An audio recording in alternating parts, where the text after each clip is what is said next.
Last time हमने देखी हमारे जिन्मो की रिसेसमेंट, जिसमें इसको इसकी न्यू हंटर आईडी मिल गई है और अब ये ऑफिशियली एक एस रैंक हंटर है। एंड इसके साथ ही हमने देखी हमारे जिन्मो की वापसी, वो भी डीमन कैसल में with his new army. And episode के एंड में एक न्यू कैरेक्टर की एंट्री होती है जो है मोनार्क ऑफ ग्लूटनी। एंड अब आगे क्या होगा, let's see boys and girls.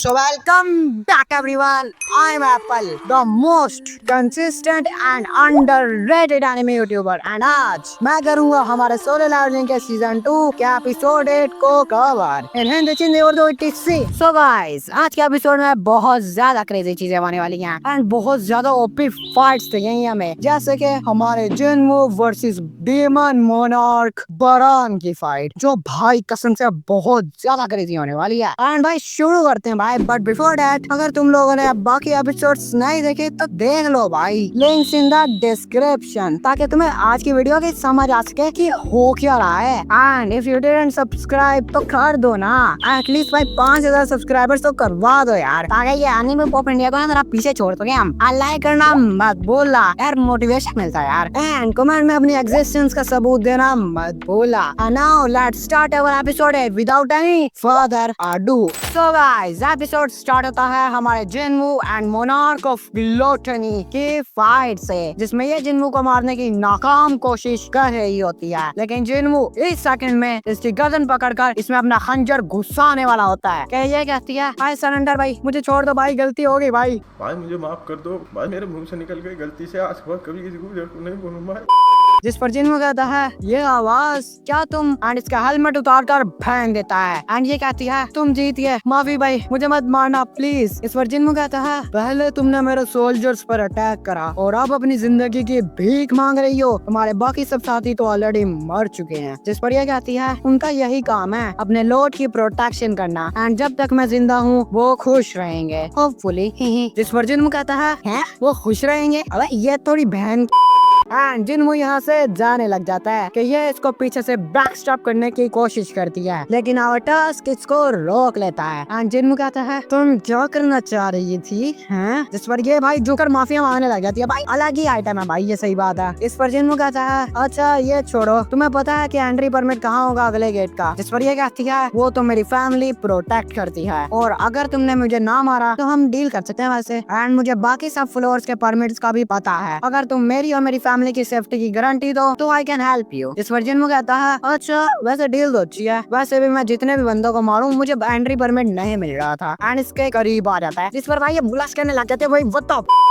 जिन्मो अपनी कोई पावर लगाता है, कोई हिप्नोटाइजिंग की, एंड कहता है क्या मैं तुम पर ट्रस्ट कर सकता हूँ? जिस पर भाई ये यस कहती है, एंड ये डील कर लेते हैं कि जिन्मो इसकी फैमिली एंड इसको नहीं मारेगा, एंड ये इसे परमिट देंगे अगले गेट्स का, एंड इसको रास्ता वगैरह यार दिखाएंगे। एंड जिन्मो कहता है मुझे समझ नहीं आ रहा कि तुम हो क्या, अजीब डीमन हो तुम ऐसे। एंड अब होता है scene shift on a city, जो भाई तबाह हो रखी है, जिसको तबाह करा है जेजू आइलैंड की आंट ने, जो अपने आइलैंड से बाहर आ गई है। एंड यहाँ एक बंदे को आंट खाने लग जाती है भाई, अजीब है भाई। एंड यहाँ सिर्फ एक आंट नहीं, काफी तबाही मचा दी है। एंड टेन सीन शिफ्ट होता है अगेन डीमन कैसल पर, जहाँ यह अजीब डीमन गर्ल जिन्मो को अपना इंट्रो देती है कि मैं हूँ राडीरू फैमिली की सबसे एल्डेस्ट डॉटर एंड मेरा नाम है एसिल। जिस पर जिन्मो कहता है नहीं मैं वैसे इस बारे में नहीं जानना चाह रहा था, एंड मन में सोचता है वैसे तो मैं सिस्टम के बारे में जानना चाह रहा था इससे, बट चलो छोड़ो यार। एंड इससे पूछता है कि क्या तुम्हारे दिमाग में कोई आवाज बजती है लाइक इंसानों को मारो? जिस पर यह कहती है नहीं, लेकिन हमें एक अलग ऑर्डर मिलता है जो है कि इस जगह को बचाओ जहाँ तुम लोग हो। एंड जिन्मो कहता है ये आवाजें कब स्टार्ट हुई? इस पर यह कहती है जब हम यहाँ पहली बार आए थे। इस पर जिन्मो कहता है पहली बार? तुम इससे पहले कहाँ थे? इसका ये जवाब देती है कि हम पहले डीमन रेल्म में थे, लेकिन अचानक यहाँ आ गए एक दिन। इस पर जिन्मो कहता है तुम डीमन रेल्म में क्या करते थे? एंड इस पर एसिल के साथ भी वही ग्लिच टाइप हरकत होने लग जाती है जो बारका एंड कार्गल गॉन के साथ हुई थी भाई। एंड ये ग्लिची वॉइस में कहती है वार, हम जंग की प्रेपरेशन कर रहे थे। इस पर जिन्मू कहता है वार, लेकिन किसके साथ? इसका ये जवाब देती है कि एक ऐसा दुश्मन जो इतना स्ट्रॉन्ग है कि पूरी डीमन जात को मिलना पड़ेगा उसको हराने के लिए, उसके साथ वार शुरू होने वाली थी। एंड फिर ये और ग्लिची होने लग जाती है भाई एंड कहती है बात करने की लिमिट खत्म हो जाती है। एंड फिर इसको चक्कर आने लग जाते हैं एंड ये बेहोश हो जाती है भाई। जिस पर जिन्मू कहता है चलो कुछ तो इन्फॉर्मेशन मिली एटलीस्ट। एंड अब होता है सीन शिफ्ट एक कॉन्फ्रेंस पर जहाँ कुछ बड़े लोग आए हैं लाइक आवर चेयरमैन, मैनेजर वो and ADC bro. And manager वो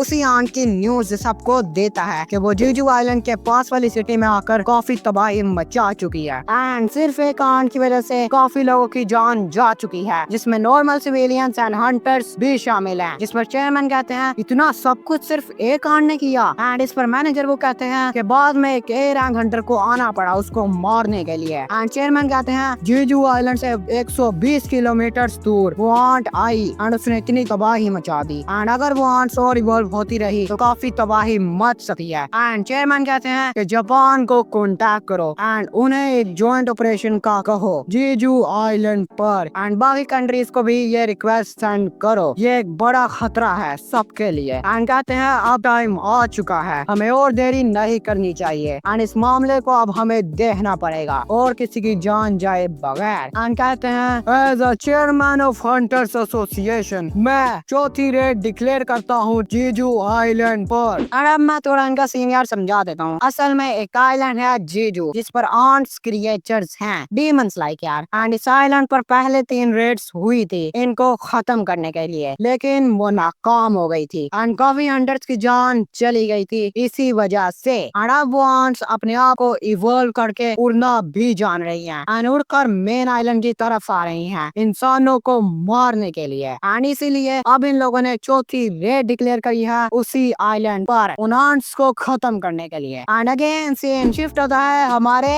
जिन्मू पर जहाँ टस्क ने एसिल को उठाया होता है एंड एसिल सॉरी कहती है आई डोंट नो यार मुझे पता नहीं एकदम से मैं बेहोश हो गई थी। जिस पर जिन्मू कहता है चलो कोई ना तुम ठीक तो ना अब। जिस पर ये कहती है हाँ थैंक यू फॉर। एंड अब ये पहुंच जाते हैं राडिनरू फैमिली के कैसल पर जो काफी सिक है यार ऐसे। एंड ये लोग जैसे ही एंटर करते हैं एसिल का बाप चिल्ला कर कहता है अबे ये किसको ले आई एसिल। जिस पर ये हैरान हो जाती है खुद भाई। इस पर इसका बाप कहता है तुम देख नहीं सकती क्या इसकी शैडोज ऑफ आर्मी जो इसकी शैडो में है। जिस पर जिन्मू सोचता है इसने इतनी जल्दी नोटिस नहीं कर लिया।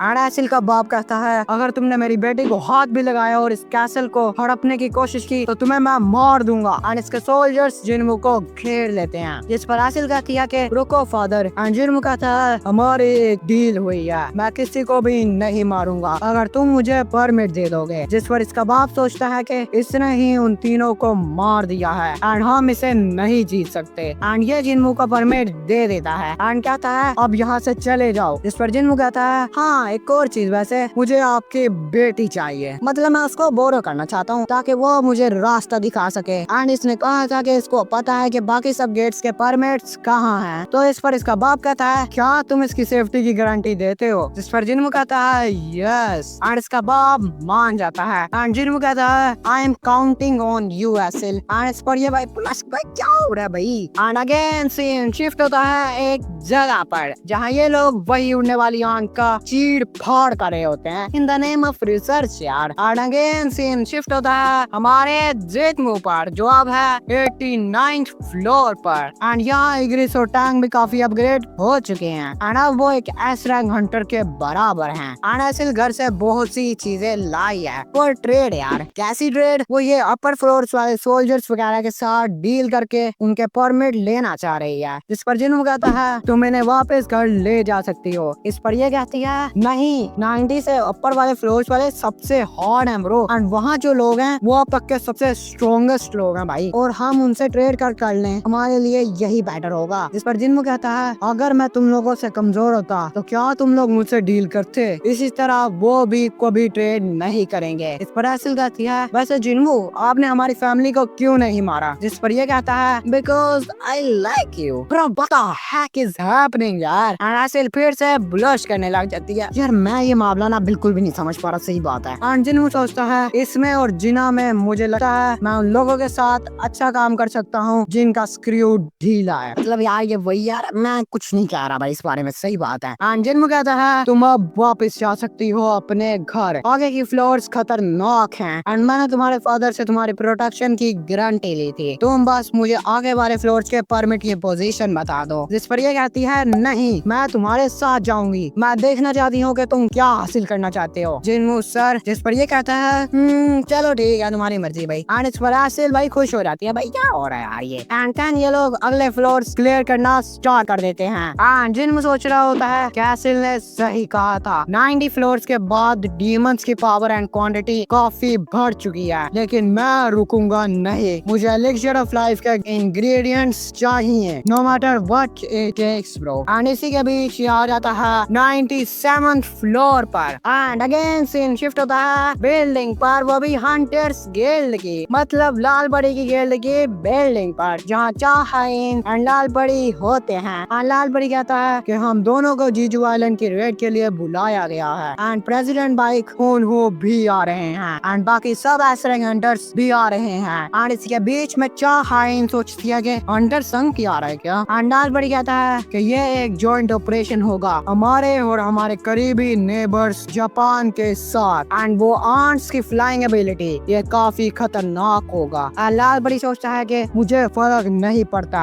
as long as we can kill all of them। And Cha Haein कहती है अभी कोई डेट डिसाइड हुई है क्या। जिस पर ये कहता है अभी के लिए नहीं एंड जापान के लार्जेस्ट गिल्ड्स के हंटर भी हमें ज्वाइन करेंगे। एंड हमें प्लेन में एक बंदा दिखाया जाता है, बड़ा कोई खिलाड़ी है भाई एंड काफी पावरफुल बंदा है भाई, देखने में तो लग रहा है भाई। एंड अगेन सीन शिफ्ट होता है जिन्मू पर जो आ चुका है 100 फ्लोर पर। एंड ऐसे कहती है कोई आस पास नहीं लग रहा, क्या इनको दिखता है एक ड्रैगन भाई एंड वो इनके पास आ जाता है एंड इस ड्रैगन के ऊपर है डीमन मोनार्क बरान। एंड जिन्मू इसको देखकर कहता है इसका ऑरा बहुत ज्यादा क्रेजी है, क्या मैं इसको हरा भी पाऊंगा। एंड असिल तो भाई कांपने लग जाती है एंड जिन्मू कहता है मुझे लगता है मैं अब बड़े खतरे में हूँ। एंड इसी पर बरान उड़ता है एंड अपने स्वॉर्ड से बहुत सी पोर्टल्स बनाता है जिसमें से इसके निकलते हैं इसकी अनबीटेबल आर्मी जो जिन्मू एंड असिल को घेर लेते हैं भाई। एंड जिन्मू भी अपनी सारी आर्मी को बुला लेता है एंड इनमें फाइट स्टार्ट हो जाती है जिसमें बेयर बॉस वो A rank Hunter tusk इग्रिस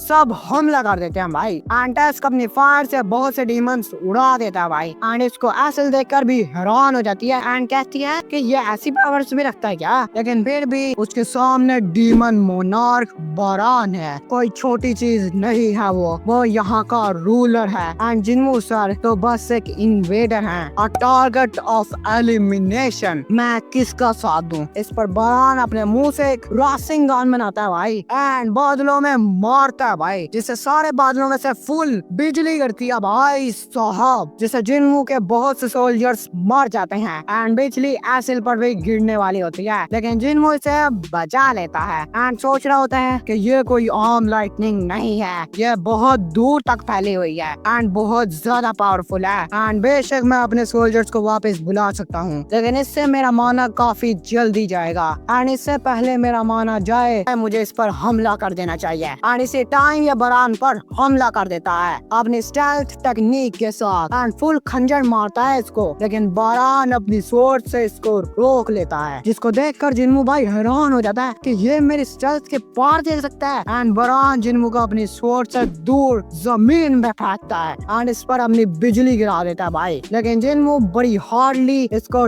Dodge कर लेता है, लेकिन ये बिजली जिन्मू को फॉलो करने लग जाती है भाई साहब, जिस पर जिन्मू भागते हुए टस्क को इशारा करता है कि कुछ कर भाई एंड टस्क इसी टाइम इसकी बिजली पर अपनी फायर का अटैक मार देता है एंड जिन्मू एंड इग्रिस मिलकर टस्क की फायर में से जाकर बरान के ड्रैगन का सर उड़ा देते हैं भाई एंड बरान जमीन पर आ जाता है, जिस पर जिन्मू कहता है चलो एटलीस्ट तुम जमीन पर तो आ गए एंड अब मुझे अपनी गर्दन तुम्हें देखने के लिए ऊपर नहीं करनी पड़ेगी। एंड बरान भाई फुल गुस्सा हो चुका है एंड इसकी तरफ बढ़ता है। अगेन सीन शिफ्ट होना बिल्डिंग जहाँ जापान से हंटर्स आ चुके हैं एंड ये लड़की कहती है nice to meet you, my name is Hanekawa and मैं हूँ ड्रॉन स्वॉर्ड गिल्ड से एंड ये है हमारे guild master Goto ryuji and ये लोग यहाँ मीटिंग करने आए हैं एंड इनमें चेयरमैन भी सोच रहे हैं कि ये जापान की सबसे बड़ी गिल्ड है with 11 S rank Hunter and ये एशिया के सेकंड बिगेस्ट गिल्ड भी है एंड इनका लीडर गोतो ryuji। इसका ओरा इसकी रेपुटेशन जैसा ही है एंड ये लड़की कहती है फर्स्ट ऑफ ऑल थैंक्स हमें बुलाने के लिए, जिस पर चेयरमैन कहते हैं शुक्रिया तो हमें करना चाहिए, हमने आपको बुलाया है। एंड अगेन ये लड़की कहती है कि हमने उड़ने वाली आंट पर रिसर्च करी है जिसे हमें 2 इंफॉर्मेशन मिलती है जिनमें से एक है इनका लाइफ स्पेन, ये बहुत जल्द बड़ी होती हैं अपने अंडे से निकलने के बाद, लेकिन ये सिर्फ 1 साल तक ही जिंदा रहती हैं। दूसरे लफ्जों में अगर हम क्वीन आंट को मार देते हैं तो बाकी सब आंट्स खुद ही 1 साल में